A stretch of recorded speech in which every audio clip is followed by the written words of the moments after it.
Dans les derniers épisodes de 104 histoires de Nouvelle-France, quand Frontenac est mort en 1698, Callieres et Vaudreuil se sont affrontés dans une véritable course pour le remplacer.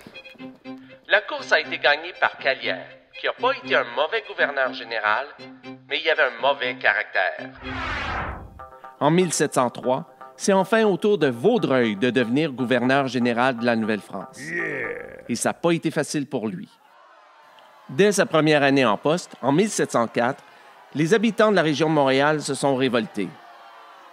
Ils protestaient contre le prix du sel qui, en l'espace de quelques mois seulement, avait augmenté d'environ 500 %.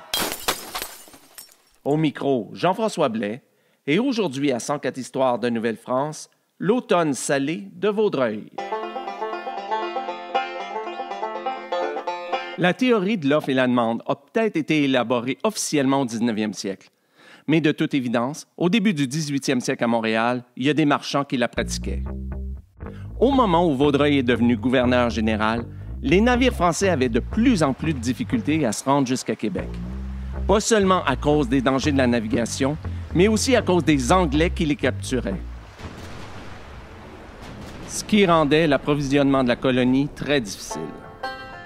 Ça a causé une véritable crise économique.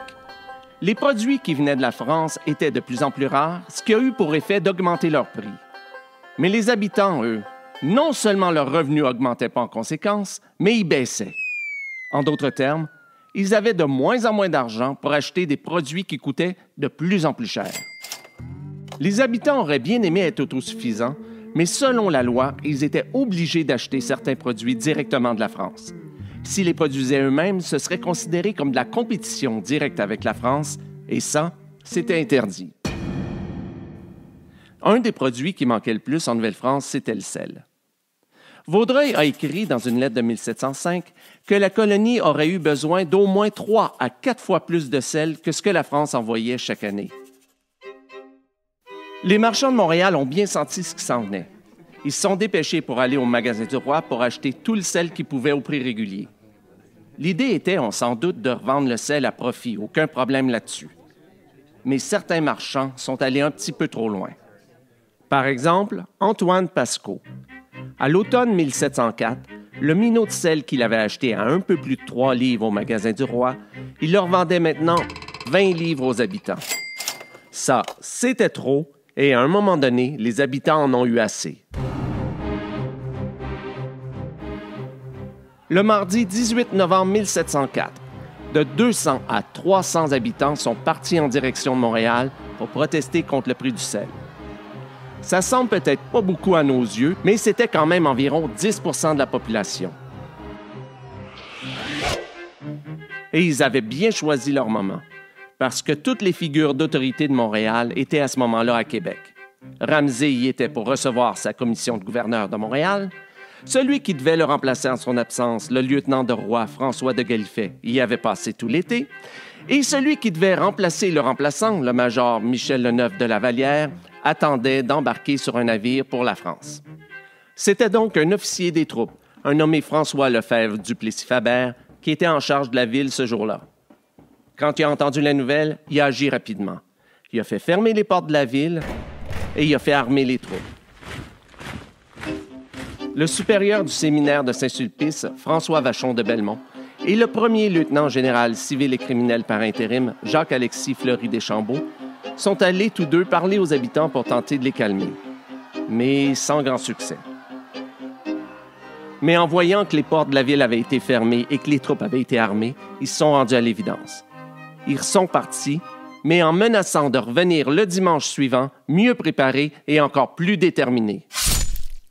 Le lendemain de l'émeute, le mercredi 19 novembre, celui qui devait remplacer le gouverneur en son absence, François de Galifet, était enfin de retour à Montréal.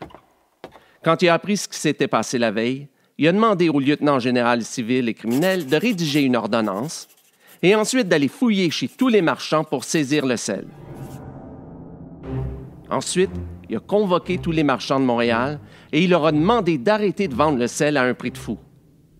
Et sans doute pour leur faire peur, il a aussi dit qu'il enverrait un messager à Québec aussitôt que possible pour informer Vaudreuil de ce qui venait de se passer.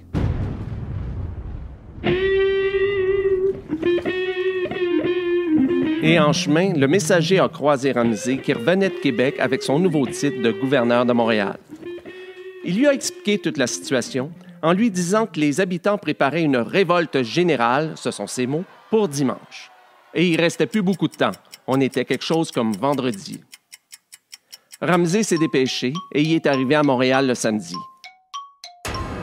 Tout de suite, il a commencé à s'organiser pour recevoir les habitants le lendemain s'ils décidaient effectivement de manifester. Il a tout d'abord fait publier la nouvelle qu'il en coûterait très cher aux habitants s'ils mettaient leurs menaces à exécution. Il a dit qu'il casserait la tête à coups de pistolet au premier qui oserait se rassembler. Et ça a marché. Parce qu'au lieu de manifester, les habitants ont plutôt envoyé des représentants auprès de Ramsay pour lui expliquer ce qui les avait poussés à l'émeute. Ramsay les a écoutés, il les a sermonnés et il leur a fait comprendre que même si les marchands avaient mal agi en vendant leur sel trop cher, ça excusait pas la révolte. Et Vaudreuil allait sans doute être très sévère. Quand Vaudreuil est arrivé à Montréal, quelques jours plus tard, tout le monde attendait de voir sa réaction. Et plusieurs personnes sont venues le voir pour tenter de le convaincre de ne pas être trop sévère envers les habitants. Ramsay lui a proposé de punir ceux qui avaient mené la manifestation, mais de faire preuve de clémence envers les autres s'ils reconnaissaient leur tort et s'ils promettaient de plus jamais participer à une activité comme celle-là.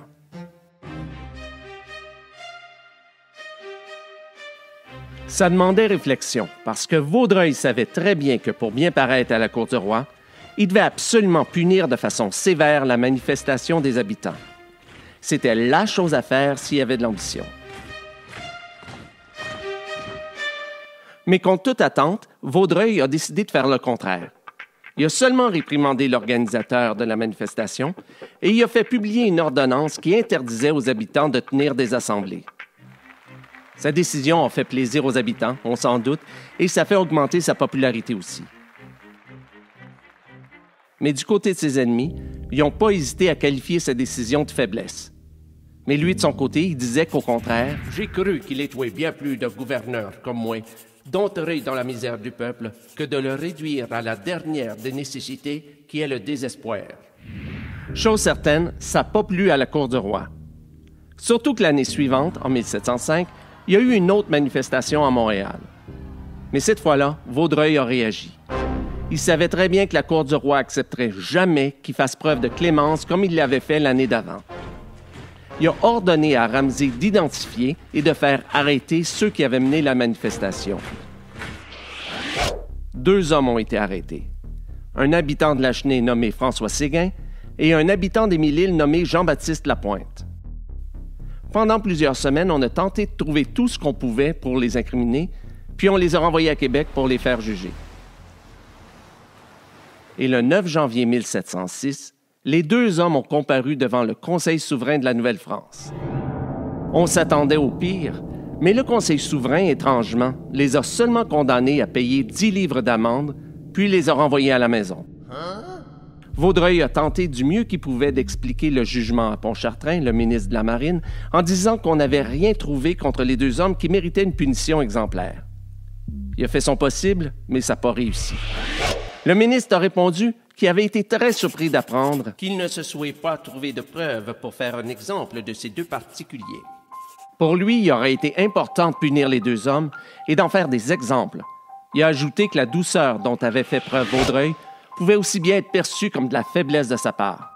« Je ne saurais m'empêcher de vous dire encore, tant à cette occasion, que de tout ce qui me revient de la mollasse avec laquelle vous gouvernez. » Il lui a fait comprendre que peu importe si ça le faisait sentir bien d'être indulgent avec les habitants, il devait exécuter les ordres et les volontés du roi, point à la ligne. Puis, il a porté le coup de grâce, en lui disant qu'une telle chose se serait sans doute jamais produite du temps de Calière ou de Frontenac. La Nouvelle-France traversait une période très difficile dans les années où Vaudreuil était gouverneur général. Mais, sans doute pour des raisons comme sa gestion de la crise du sel de 1704, il a laissé dans la population une impression positive. Même que 30 ans après sa mort, la mémoire jouant souvent des tours, on parlait de son règne comme d'une époque de prospérité. Mais Vaudreuil n'était pas sans défaut. Ses ennemis politiques ont tenté par tous les moyens de le discréditer et certaines critiques étaient certainement fondées. On l'a accusé, par exemple, d'avoir été mêlé au commerce illégal de la fourrure, tout comme Calière et Frontenac avant lui. Mais ça, c'est une autre histoire. Au micro, Jean-François Blais, c'était 104 histoires de Nouvelle-France.